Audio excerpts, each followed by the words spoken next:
Well, I can't talk about that because that's going to spoil it.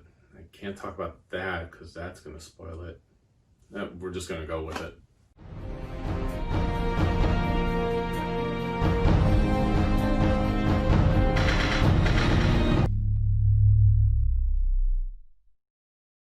Welcome to Star Joe's. I'm your host Ryan, and today we're going to be covering Teenage Mutant Ninja Turtles: The Last Ronin #1 from IDW.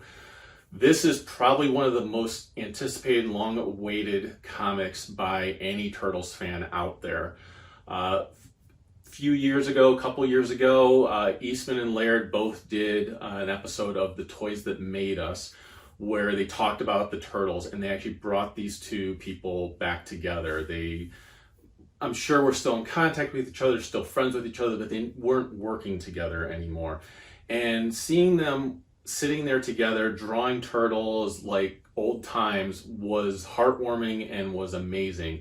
And I remember when I saw that, I reached out to some friends of mine that had watched the episode, and I said, if IDW doesn't get these two people back together to do at least one issue of one Turtles comic, it'll be an absolute waste. Well, thankfully, IDW read my mind, or already had it in mind, that they got these two guys together to bring us another Turtles adventure. And it's not just one issue, it's going to be a mini series. So really looking forward to it. I've been looking forward to this issue since it was announced that they were going to do it.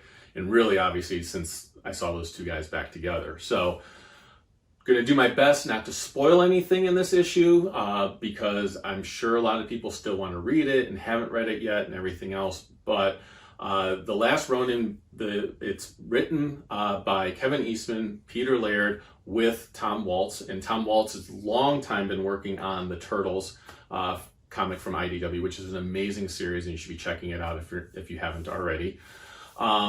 There's layouts by Kevin Eastman, and then the art is done by Isar and Isaac Escorza. And then there's one page that's done by Ben Bishop, and it's like kind of a flashback page, so a little bit different art style there.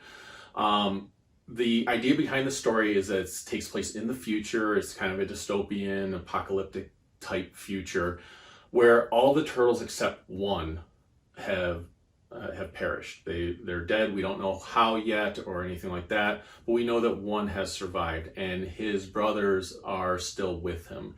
Not really sure yet if they're ghosts, if they're like force ghosts or something like that, but they are there with him. I'm not going to spoil who it is. You find out at the end of the first issue, and that was one of my fears with this issue, was that, or this mini series really, is that maybe we wouldn't find out till like the 5th or 6th issue who this was. But nope, we find out at the very end of this issue. And I would ask for people not to spoil it in the comments below, because again, I don't want people to get spoiled on this. You might guess who it is. I mean, there's really 4 choices. But it was really enjoyable. I remember I got the Ash Can edition of this and got to read the first 4 pages of it initially and was already engrossed. And this issue really has me wanting to read even more. There's a lot of nuances throughout the issue, things that you kind of have to pick up on. There's definitely some legacy characters that are hinted at by certain names that are dropped. So you'll want to check that out and read closely. You might want to read it once or twice just to kind of pick up on everything. There's stuff in the background. There's awesome pop culture references. Star Wars, Escape from New York is referenced in there. It's just a really fun Turtles story. I was highly anticipating this. It did not let me down. This was a lot of fun. There's obviously a lot of depth to the story, so there's gonna be things that get revealed. Like I said, we don't know what happened to the other turtles. We don't know what happened to Karai or Shredder or Splinter. We really don't know what's happened to Casey Jones or April or anybody like that. We don't know their backstories yet, but we do get certain characters that make appearances. We do get certain hints to legacies of characters and everything else, and I absolutely loved that. Like I said, it makes me hope for what's coming in the future. Now, one thing I did have a friend reach out to me, and he was like, now, does this take place in the IDW continuity? Because it doesn't seem like it takes place in the Mirage continuity from when Eastman and Laird first started doing Turtles. And I don't know. It could also be its own thing. It definitely doesn't take place in the Mirage continuity. There's just elements there that make it seem very clear that it's not. However, it could be the future of the IDW continuity, especially with having Tom Waltz writing this story with Eastman and Laird. So it does have a feel like it could fit in there, but it could also just be its own continuity. It could just be its own story. This is a future story of the Turtles. So I don't know if they'll ever really directly let us know that it ties into any continuity, but it's a great story nonetheless. So it should be absolutely no surprise to you that I give this an absolute rating of the Autobot Matrix of Leadership.